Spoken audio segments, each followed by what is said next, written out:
El día de hoy vamos a hablar de respuesta metabólica al trauma. Como definición tenemos que esta va a ser un efecto de un trauma severo sobre el organismo, el cual va a generar un estrés metabólico que va a desencadenar una respuesta que básicamente va a consistir en conservar la energía sobre órganos vitales, va a modular el sistema inmunológico y va a retrasar el anabolismo.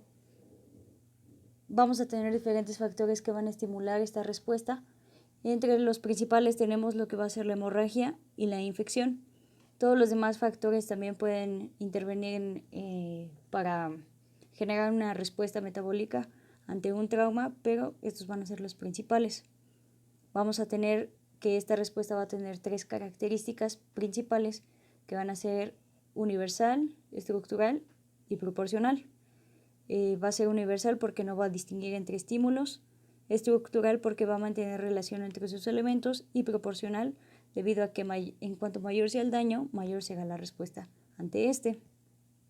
Vamos a tener tres fases que van a ser las llamadas fases de Cuthbertson, que va a ser la fase F, la fase Flow y la fase de reparación. La fase F vamos a tener principalmente una disminución del índice metabólico.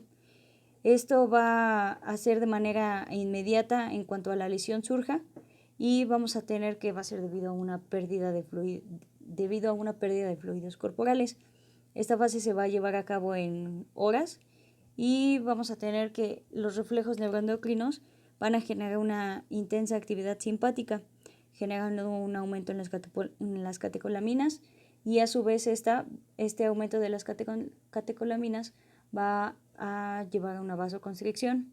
La vasoconstricción va a llevar a una caída del gasto cardíaco y por lo tanto vamos a tener una disminución de la perfusión tisular, una disminución de la temperatura y de igual manera una disminución del transporte y consumo de oxígeno y de su metabolismo.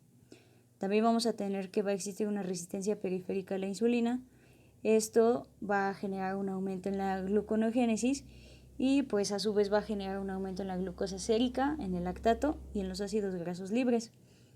Posteriormente vamos a tener la fase flow o fase hiperdinámica, que esta básicamente va a consistir en un aumento de 1.5 a 2 veces el metabolismo basal. Esta fase se puede llevar entre 5 días hasta 9 meses y esta vamos a tener que va a ser una fase catabólica, la cual a su vez va a ser dividida en dos partes, en la fase aguda y en la fase adaptativa. La fase aguda vamos a tener un uso de sustratos mixtos para la obtención de glucosa. La obtención de glucosa se va a dar por medio de unas hormonas contrarreguladoras de la insulina que van a promover la gluconeogénesis en el hígado, esto por medio de los aminoácidos, ácidos grasos libres y glucógeno, generando una hiperglicemia.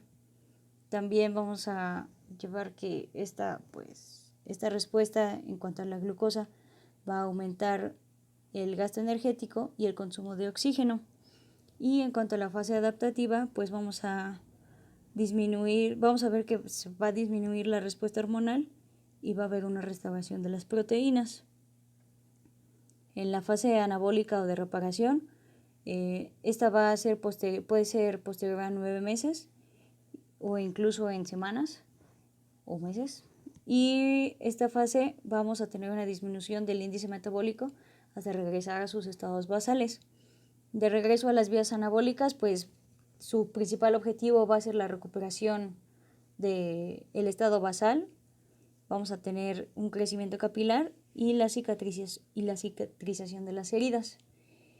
Aquí puse un cuadrito en el cual pues vamos a tener como un resumen de las tres fases, que en la fase E pues ya vimos que va a haber una disminución de la perfusión tisular, una disminución de la velocidad metabólica, disminución de la tensión arterial y disminución de la temperatura. En la fase flow, que esta va a ser la fase aguda, vamos a tener un aumento de los glucocorticoides, del glucagón, de las catecolaminas, liberación de citocinas, mediadores lipídicos, producción de proteínas y demás. Y en la fase flow, pues que va a ser la fase de adaptación o como de recuperación de las fases anteriores, vamos a tener que va a disminuir una respuesta hipermetabólica y vamos a tener que al final se va a llegar a los estados basales.